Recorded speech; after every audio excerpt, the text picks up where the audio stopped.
प्रहलाद जी ने, क्षमा करेगा, प्रहलाद जी ने दत्तात्रेय से पूछा, महाराज आपके लिए कोई सुख सुविधा न होने के बाद भी आप इतने हष्टपुष्ट कैसे?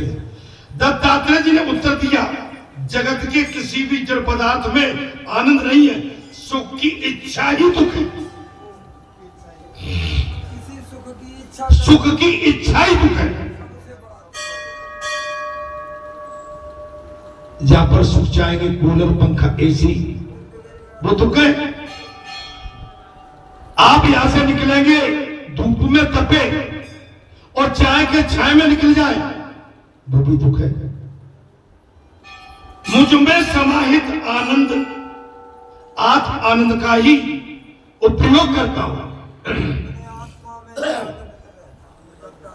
मैं अपने आप में आनंद में रहता हूं, मैं अपने आप में खुश रहता हूं। मैं अपना आनंद अपने आत्मा स्वरूप में से ही प्राप्त कर लेता हूं।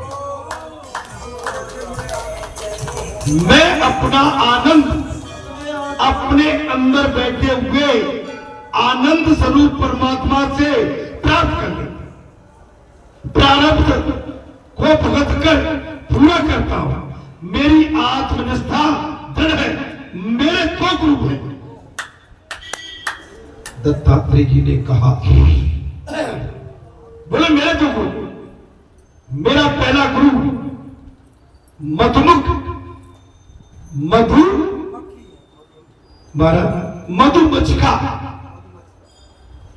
मधुमक्खी की भांति लोग भी बहुत कुछ कष्ट झेल कर धन तो एकत्रित कर लेते हैं, किंतु मधुमक्खी के शहद की भांति उस धन की उपयोग तो कोई और करता है।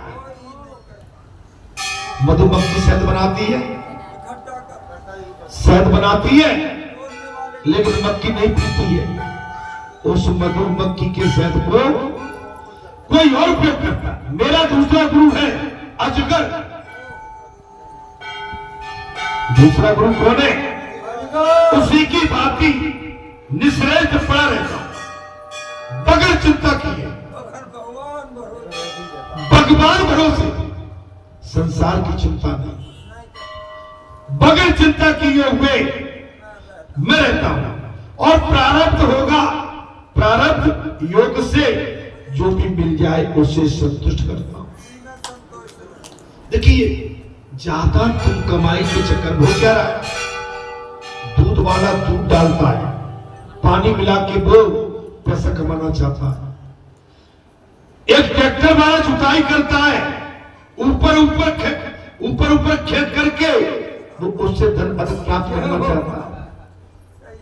माने बहुत जल्दी हम पैसे वाले बनने के चक्कर में हम परेशान। माने छोटे से उम्र में और छोटे से कार्य में हमें बहुत धन की प्राप्ति हो जाए, ये चाहत बनी हुई। महाराज, इन दो गुरुओं से मैंने वैराग्य और संतोष का नियम प्राप्त किया है। एक ही स्थान पर बैठकर सतत ब्रह्म चिंतन करता हूं। एक ही स्थान पर बैठकर भगवान का भजन करता हूं। एक ही स्थान पर। दत्तात्रेय जी कह रहे हैं, और जिसने मन में विशेष आए ऐसा व्यवहार में से दूर रहता हूं और ओंकार का सतत जाप करता हूं। ओंकार का मन ये नहीं कि मैं आज जहां बैठा हूं, अब मैं रोड पर जाके बैठ जाऊं कि महाराज जी आ रहे हैं, बाड़े पे बैठ जाऊं महाराज जी आ रहे हैं, और मैं अपना कहीं स्थान लेके कहीं भिंड में लगाऊं, ग्वालियर में लगाऊं, गुना में लगाऊं, सीपरी में लगाऊं, यह वैभव, इसमें हमारी जो भी शक्ति है, साधना है, वो सारी की सारी छीन हो जाती। इसमें आपकी सिद्धि आपसे चली जाती है। आप में वो चीज नहीं है। हनुमान जी ने आपको अपना माना है, आप में हनुमान जी ने अपना स्वाद डाला है। आपके अंदर चमत्कार नहीं है।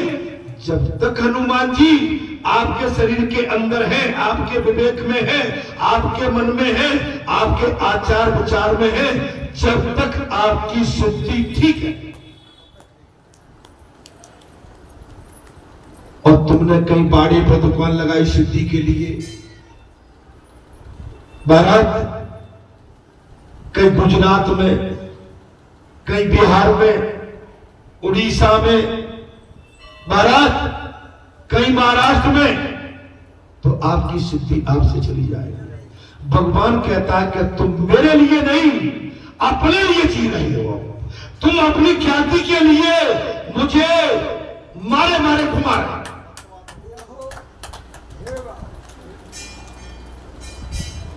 बालाजी ने तुझे स्थान ले लिया, अब मैं इनको ले जाके बाड़े पे बिठा लूं क्या? मार डालेंगे खींच के मारा। जिसको जरूरत हो हमारे वालों को वो आ जाए, वो आ जाए।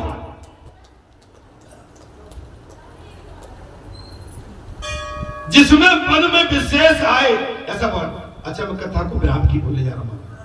अब आती है कि गृहस्थ धर्म की कथा।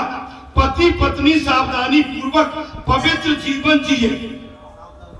मैं हमेशा क्या करता हूं, पति पत्नी पवित्र जीवन सावधानी से, संन्यास आश्रम जैसा ही आनंद गृहस्थ आश्रम में भी आपको मिल सकता है। तब तू मैं नहीं होगी तब। लेकिन आजकल सबके घर बड़े बड़े, लेकिन घर में कलह पड़े हुए। बहू दीदी क्यों जेठानी तो ना बैठे,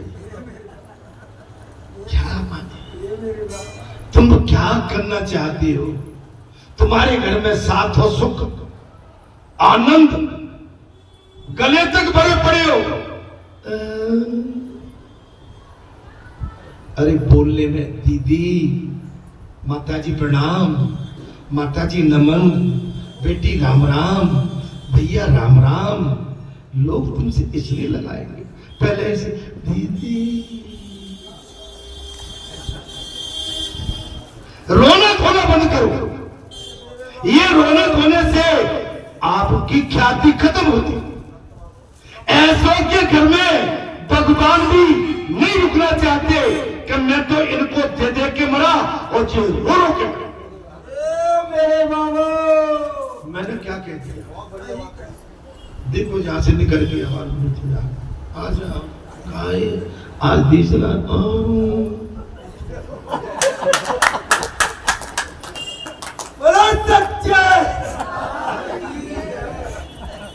महाराज बड़ी बढ़िया थी। अरे यहां तो हंसो, गाओ, मुस्कुराओ, सामने वाले को भी सुख आनंद दो और उससे अपना भी आनंद लो। भले ही हम भूखे बैठे हैं तो अभी पेट भर के बैठे, घर में कुछ भी नहीं है फिर भी घर भरा पड़ा। रोने धोने से आप अपने घर को छोटा करते हो, आप अपने कुल को छोटा करते हो, आप अपने समाज को हल्का करते हो। मैं कुछ गलत तो नहीं कह रहा हूं, इसमें बात आ गई है तब मैंने कहा है, मैं नहीं कहना चाहता। अरे क्या करोगे? तुमको देख के लोग कहते कौन है थे अमुक, अरे जो रोती रहती। अरे गरीब बढ़िया है जो झोपड़ी डाल के रोड पर पड़ा है। दोनों पति पत्नी मिलके काम करते हैं, लेकिन शाम को दोनों आनंद से गुजर करके और आनंद से सोते हैं।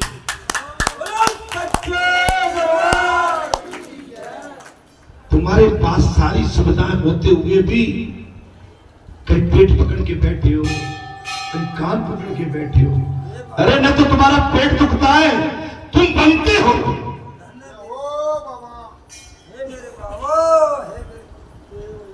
महाराज क्षमा करना। हाँ, गृहस्थ आश्रम में भी संत की तरह जिया जा सकता है। पवित्र जीवन जीने वाले दंपति साधु संतों की सेवा करके परमात्मा को पुत्र रूप में प्राप्त कर सकते हैं। गृहस्थ के घर में भगवान जन्म लेने के लिए तैयार हो जाते हैं। जैसे मनु शत्रुपा अयोध्या में राजा दशरथ और कौशल। बताइए, अरे कोई मिला भैया, भले ही पैर दुख रहा है तो भी मुस्कुरा के मिलो। बड़ी फैयत है महाराज, हमेशा नहीं दुख है तो दुख रहो। एक झूठ बोल बोल के इतना बड़ा दुख है गो।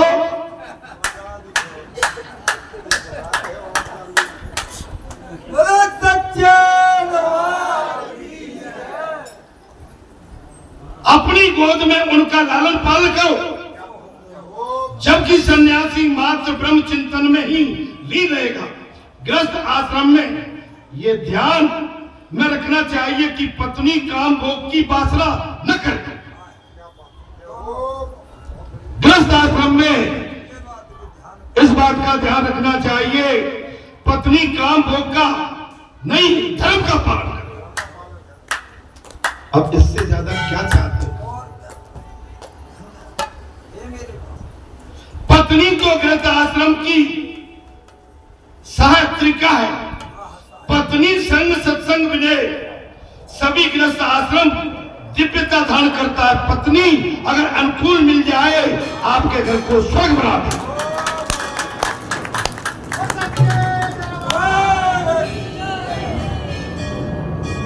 माताओं में तुम सबसे नहीं कह रहा हूं, जो इन विचारों पर नहीं चलते मैं उनसे कह रहा हूं, क्षमा करना। मैं आप सबसे नहीं कह रहा हूं। आप सब यदि इसका पालन करते हैं तो मेरी वाणी आप पर नहीं, जो पालन नहीं करते उन पर है मेरा निशान।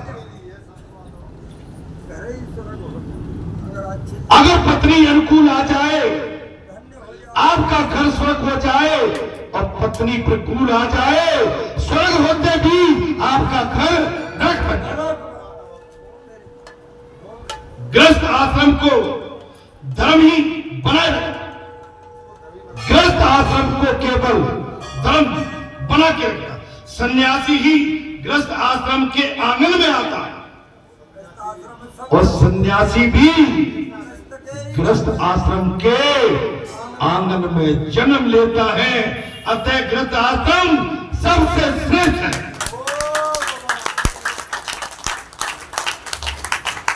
पति और पत्नी दोनों सुपात्र हो तो धर्म का पालन हो सकेगा।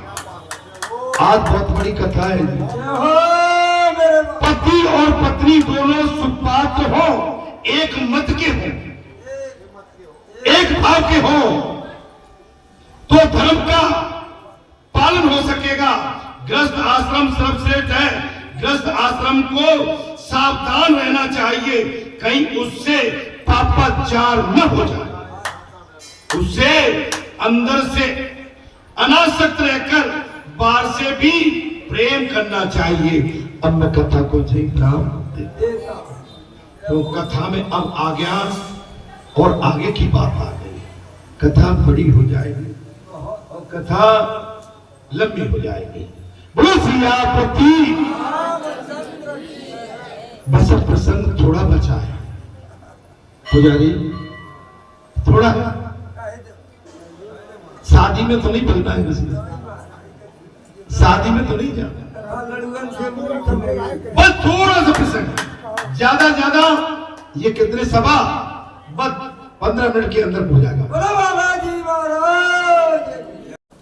जो पात्र में थाली में है वो सभी कुछ अपना नहीं है। जो थाली में रखा हुआ है वो सब अपना नहीं, किंतु जितना पेट में समा सकता है वही अपना। और जो मैंने कई बार कहा,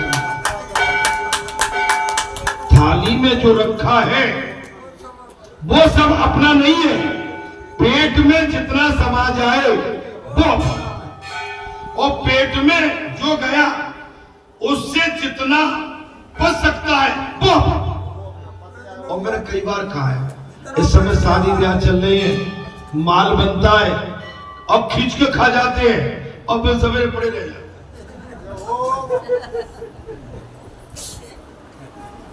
नींद नहीं खुलती है, खींचे जाती है, मिर्ची रहती है बहुत अधिक, मसाले तीखे। गृहस्थ आश्रम को न तो अधिक कठोर होना चाहिए न अधिक सरल। स्त्री से अधिक ममता न रखो। पुजारी जी हाँ।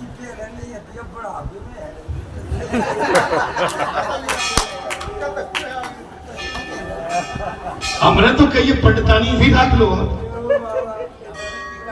रहने के लिए स्थान है यहाँ, दोनों मिलके भजन करो, सीताराम सीताराम कहो।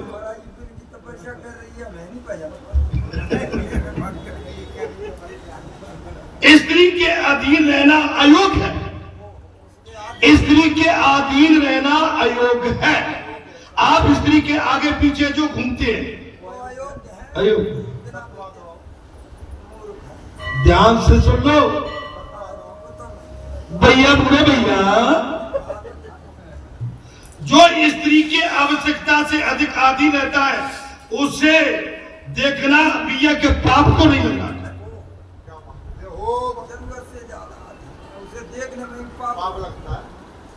आपकी बड़ी धर्मपत्नी है लेकिन 24 घंटे आप पत्नी का व्यवहार उसके साथ करते हैं, लेकिन उसके पीछे पीछे घूम रहे हैं, ये पाप है।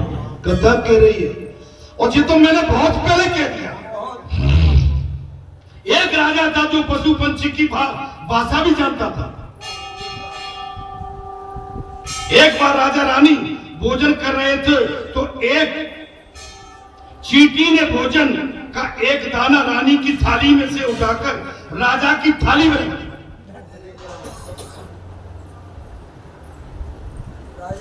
एक राजा था, रानी राजा दोनों भोजन कर रहे थे। एक चींटी ने राजा की थाली से उठा के रानी की थाली में रख दिया।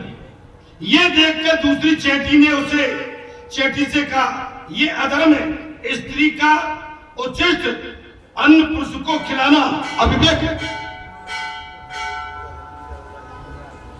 रानी की थाली से राजा की थाली तूने अधर्म कर दिया। इन दोनों चेटियों की बात सुनकर राजा को इतनी हंसी आई, रानी ने हंसते हंसने का कारण पूछ लिया। तो राजा ने कहा, छोड़ो, इस बात को सुनोगी तो अनर्थ हो जाएगा। राजा ने कहा, रानी साहिबा इस बात को छोड़िए, ये बात सुनने लायक नहीं है। जिस महात्मा ने राजा को पशु पंछी की बोली जानने की विद्या दी थी, उसने महाराज कहा था, मैंने ये विद्या सिखाई है, किंतु तुम यदि किसी से इसकी बात कहोगे, महाराज किसी को सिखाओगे तो तुम्हारी उसी क्षण मृत्यु हो जाएगी। वो राजा सभी भाषा जानता था पशु पंछियों की। विद्या देने वाले गुरु ने कहा था, यदि तुमने ये विद्या किसी को और सिखाई, किसी के सामने कही, तो उसी समय तुम्हारी मृत्यु हो जाए। राजा ने पत्नी को बहुत समझाया, किंतु स्त्री हट जो था, राजा ने अपनी पत्नी को बहुत समझाने का प्रयास किया, लेकिन स्त्री हट जो था वो कहने लगी, चाहे जो कुछ हो जाए आपकी मृत्यु क्यों न हो जाए, आपकी मृत्यु क्यों न हो जाए। किंतु मैं जानना चाहती हूं, राजा बोला था और अपनी पत्नी के अधीन था, सो उसने कहा हम दोनों काशी चले, मैं वही तुम्हें सारी बात बताऊं। रानी साहिबा, हम दोनों काशी चलते हैं। और राजा को जो आभास हो गया कि काल मेरे सर पे मंडरा रहा है, नहीं तो रानी इतनी हट नहीं करती। राजा ने सोचा कि मरना तो है, काशी में मरकर मुक्ति मुझे प्राप्त हो जाएगा, मेरा मरना तो तय है। काशी में जाके मेरी मुक्ति प्राप्त हो जाए। वे दोनों काशी की ओर चले निकले। कथा में आनंद आ रहा है क्या? ऐसा तो नहीं मैंने आपको बंधन में डाल दिया। रास्ते में वन में एक बकरा बकरी का जोड़ा मिला। बकरी बकरे से कहने लगी, कुएं के पास जाकर मेरे लिए हरी घास ले आओ।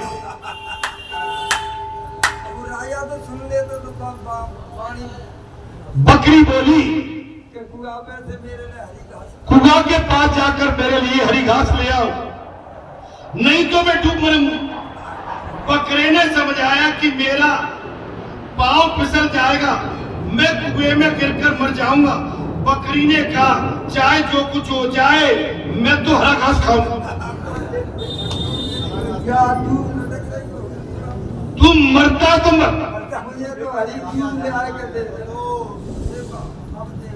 मुझे हरी घास खानी।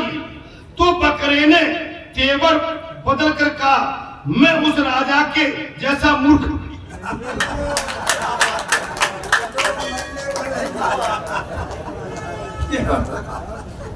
बकरे ने तेवर बदल के कहा, मैं उस राजा जैसा मूर्ख नहीं हूं जो पत्नी के लिए बिना कारण ही जाते रहा।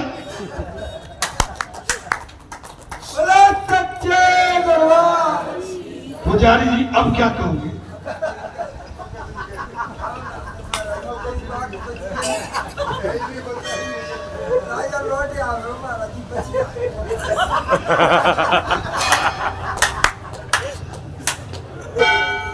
राजा ने बकरे के ये सब सुने तो सोच में पड़ गया, कितना मूर्ख हूं कि मैं प्रभु भजन के लिए जो शरीर मिला था, इस स्त्री की मूर्खतापूर्ण हट से की खातिर मैं उसका नाश करने के लिए तैयार हो गया। अब राजा ने सोच लिया कि मैं कितना मूर्ख हूं, स्त्री हट के चक्कर में इस शरीर से मुझे भजन करना था, मैं इसको नाश करने के लिए तैयार हूं। धिक्कार है मुझे, मुझसे तो बकरा अच्छा है।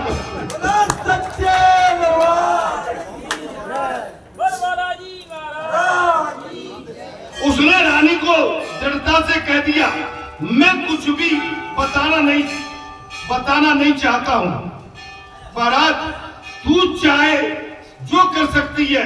रानी की अपनी हट छोड़नी पड़ी। रानी को इसके बाद अपनी हट छोड़नी पड़ी। हृदय में से राम चले जाए तो मनुष्य काम मगन हो जाता है। हृदय में से यदि राम निकल जाए मनुष्य फिर बेकार हो जाता है। बस यही कथा मुझे तुम्हें सुनानी थी। बहुत अच्छी लगी? टाइम पास हुआ कि नहीं हुआ? आगे की कथा आएगी अगले मंगलवार को। गृहस्थी संबंधी सदाचार एवं मोह और धर्म आगे की कथा। अच्छा, कथा बहुत अच्छी है। एक तो प्रातः काल 7:30 बजे से कथा प्रारंभ हो जाती है और 12:30 बज गए। हम आए 4 बजे के। कितने टाइम के? 4 बजे से हमें 8.5 घंटे हो गए बोलते बोलते। ठीक है? और आपको बैठे बैठे मैं केवल अपने लिए नहीं, मैं आपके लिए भी कह रहा हूं। अपने बाबा का काम बहुत निराला है। अब दोपहर के बाद हमारा संसार हमारे पास पड़ा है। तुम खेत जोतो, नौकरी पे जाओ, मजदूरी करो।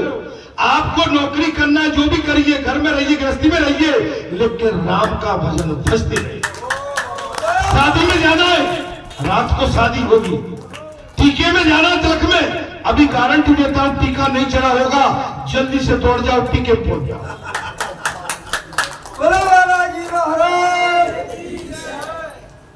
जाओ दौड़ो, लेकिन काम तो अपना पूरा करके जाओ। और यहाँ से जाने के बाद हमको, आपको सभी को आनंद आता है। जब यहाँ से लौटते हैं तो लौटने के बाद घर पहुंचते हैं, बढ़िया स्नान ध्यान करते हैं, सीताराम सीताराम, और बड़े आराम से ठंडी ठंडी हवा में बैठ के आनंद लेते हैं। आनंद जब ही आता है जब परमपिता परमात्मा के साथ बैठ के आप गोष्ठी करके उसकी गाथा, उसका कीर्तन संकीर्तन, उसके चरणों में अनुराग और भक्ति भाव समर्पित करके जाओगे तो आपका अब जे आधा दिन और पूरी रात्रि ऐसी निकलेगी आनंद। इसी के साथ में अपनी वाणी को विराम देता हूं। कथा कहने का अभ्यास तो बिल्कुल भी नहीं है, लेकिन मैंने कथा कहने का प्रयास किया है। निश्चित आपको कथा अगर सच्चे भाव से सुनी होगी तो आप इस पर अमल कर लोगे।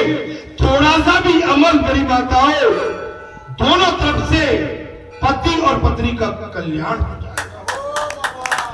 राम कथा मुनि ब्रज बखानी सुनी महेश परम सुखमानी। राम कथा मुनि ब्रज बखानी सुनी महेश परम सुखमानी। ऋष पूछी हरि भगत सुहाई, कई समूह अधिकारी पाई। ये राम कथा मैंने भगवान शंकर का स्वरूप जानकर आपके अंदर मैंने उसी स्वरूप को सुनाने के लिए ये कथा कही। सच्ची सच्ची बताओ अच्छी लगी कि नहीं? बस इसमें मुझे आनंद आ गया। जय श्री राम। जय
आए सचिदानंद स्वामी